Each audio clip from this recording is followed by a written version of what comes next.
Average polling ಏನಾಯ್ತು ಅದನ್ನೇ ಲೆಕ್ಕ ಕೇಳ್ತಿದ್ರು.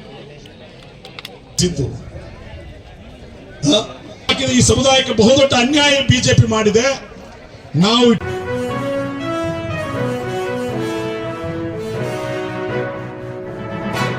Social democratic party of India की जानिब से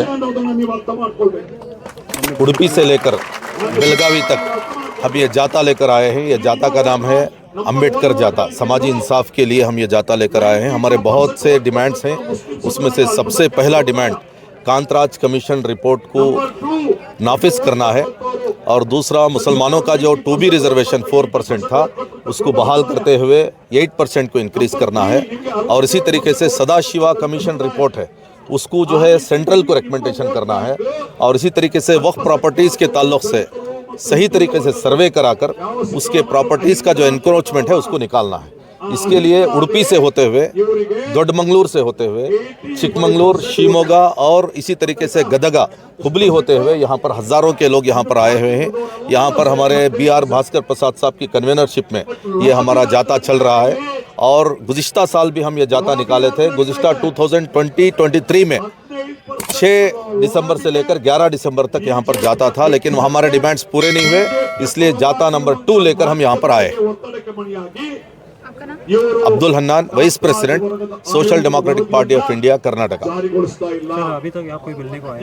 कौन सा सीएम? अभी हमारे को फ़ोन आया है वहाँ से, कैबिनेट मिनिस्टर कोई यहाँ पर आएंगे, वो हमारा जो भी मेमोरेंडम है वो हासिल करेंगे। नहीं, ये हमारा जो है होराटा है, ये सिर्फ मेमोरेंडम की हद तक नहीं रहेगा। हम उनको टाइम देंगे, उनके क्या इश्यूज हैं, क्यों आपको हमारे डिमांड्स को फुलफिल करने के लिए क्या प्रॉब्लम है, हम बैठ के हम डायलॉग करेंगे। अगर वो डायलॉग सिर्फ एक पॉलिटिकल डायलॉग्स रहेंगे तो हम नहीं मानेंगे। ये हुकूक़ के लिए हम गली गली, मोहल्ला मोहल्ला और हर एक लोगों को बेदार करेंगे, और एक लड़ाई जो है लंबी लड़ाई हम लड़ेंगे जब तक कि हमारा हक हासिल नहीं होता। उसके लिए हम कर रहे हैं। ये फॉर्मेलिटी का प्रोटेस्ट नहीं है, ये हुकूक़ को हासिल करने की एक बड़ी लड़ाई। Abdul Hannan, vice president, Karnataka, SDP। Thank you sir.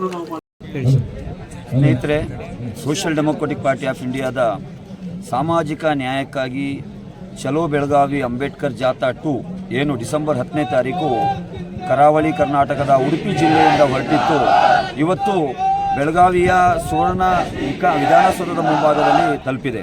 ಈಗಾಗಲೇ ನೀವು ನೋಡ್ತಾ ಇದ್ದೀರಾ, ಸಹಸ್ರಾರು ಸಂಖ್ಯೆಯಲ್ಲಿ ರಾಜ್ಯದ ವಿವಿಧ ಮೂಲೆಗಳಿಂದ ಹೋರಾಟಗಾರರು ಬಂದು ಈ ಹೋರಾಟದ ಪೆಂಡಲಲ್ಲಿ ಜಾಯ್ನ್ ಆಗಿದ್ದಾರೆ. ನಮ್ಮ ಜಾಥಾ ಕಳೆದ 7-8 ದಿನಗಳಿಂದ ಬೆಳಗಾವಿಗೆ ತಲುಪೋಕ್ಕಿಂತ ಮುಂಚೆ ಹಲವಾರು ಜಿಲ್ಲೆಗಳಲ್ಲಿ ಜನಜಾಗೃತಿ ಕಾರ್ಯಕ್ರಮಗಳನ್ನು ಮಾಡುವ ಮುಖಾಂತರ, ಬೀದಿ ನಾಟಕಗಳನ್ನು ಮಾಡುವ ಮುಖಾಂತರ, ಹೋರಾಟದ ಹಾಡುಗಳನ್ನು ಹಾಡುವ ಮುಖಾಂತರ, ಕ್ರಾಂತಿಗೀತೆಗಳನ್ನು ಹಾಡುವ ಮುಖಾಂತರ ಏನು ಈ ಯೂಟರ್ನ್ ಸಿದ್ದರಾಮಯ್ಯ ಸರ್ಕಾರ ಈ ರಾಜ್ಯದ ಅಲ್ಪಸಂಖ್ಯಾತರಿಗೆ ಮತ್ತು ದಲಿತರಿಗೆ ಮೋಸ ಮಾಡ್ತಾ ಇದೆ, ಇದರ ಬಗ್ಗೆ ಜನಜಾಗೃತಿಯನ್ನು ಮೂಡಿಸಿ ಇವತ್ತು ನಾವು ಸುವರ್ಣ ವಿಧಾನಸೌಧ ಮುಂಭಾಗಕ್ಕೆ ತಲುಪಿದ್ದೇವೆ. ಇಲ್ಲಿ ಏನು ನಡೀತಾ ಇದೆ ಈ ಪ್ರತಿಭಟನಾ ಸಭೆಯಲ್ಲಿ ಇವತ್ತು ನಮ್ಮ 4 ಪ್ರಮುಖ ಬೇಡಿಕೆಗಳನ್ನು ನಾವು ಸರ್ಕಾರಕ್ಕೆ ಆಗ್ರಹ ಪತ್ರದ ಮುಖಾಂತರ ಸಲ್ಲಿಸುತ್ತಿದ್ದೇವೆ.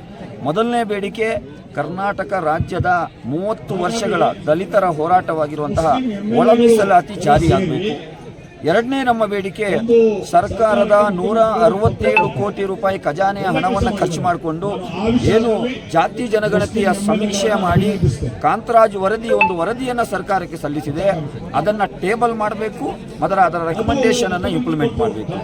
ಮೂರನೇ ಬಹುಮುಖ್ಯ ಬೇಡಿಕೆ, ಬಸವರಾಜ ಬೊಮ್ಮಾಯಿರವರ ಬಿಜೆಪಿ ಸರ್ಕಾರದ ಅವಧಿಯಲ್ಲಿ ಈ ರಾಜ್ಯದ ಮುಸಲ್ಮಾನರಿಗೆ 2B ಮೀಸಲಾತಿ ಏನಿತ್ತು ಅದನ್ನು ಒಂದು ಕ್ಯಾಬಿನೆಟ್ ಮೀಟಿಂಗಲ್ಲಿ ಅವರು ನಿಷೇಧ ಮಾಡಿದ್ರು.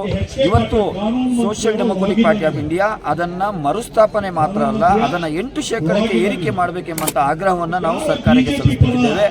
ಮತ್ತೆ ರಾಜ್ಯದಲ್ಲಿ ಬಿಜೆಪಿ ಮತ್ತು ಸಂಘ ಪರಿವಾರದವರು ಮುಸಲ್ಮಾನರ ವಕ್ಫ್ ಆಸ್ತಿಗಳ ಬಗ್ಗೆ ತಪ್ಪು ಅಭಿಪ್ರಾಯವನ್ನು ಬಿಂಬಿಸುವಂತಹ ಕೆಲಸಕ್ಕೆ ಕೈ ಹಾಕಿದ್ದಾರೆ.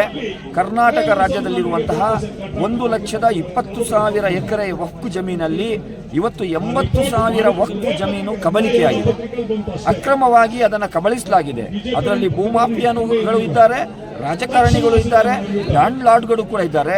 ಅದರ ಸಂರಕ್ಷಣೆಯನ್ನು ಖಾತ್ರಿಪಡಿಸಬೇಕು. ಮತ್ತು ನೀವೇ ಕೊಟ್ಟ ಭರವಸೆ, ಕಳೆದ ವಿಧಾನಸಭಾ ಚುನಾವಣೆಗಿಂತ ಮುಂಚೆ ಅಲ್ಪಸಂಖ್ಯಾತರ ಅಭಿವೃದ್ಧಿಗೆ ಕನಿಷ್ಠ 10,000 ಕೋಟಿ ರೂಪಾಯಿ ಬಜೆಟನ್ನು ಮೀಸಲಿಡಬೇಕು ಮತ್ತು SCP TEP ಹಣದಲ್ಲಿ ಕಳ್ಳತನ ಮಾಡಬಾರ್ದು. ಇಂತಹ ನ್ಯಾಯಯುತ ಬೇಡಿಕೆಗಳನ್ನು ಇಟ್ಕೊಂಡು ನಾವು ಬೆಳಗಾವಿಗೆ ತಲುಪಿದ್ದೇವೆ. ಸರ್ಕಾರ ಚಳಿಗಾಲದ ಅಧಿವೇಶನದಲ್ಲಿದೆ, ಚಳಿ ಕಾಯಿಸ್ತಾ ಇದೆ. ಚಳಿಯನ್ನು ಬಿಡಿಸಲಿಕ್ಕೆ social democratic party of India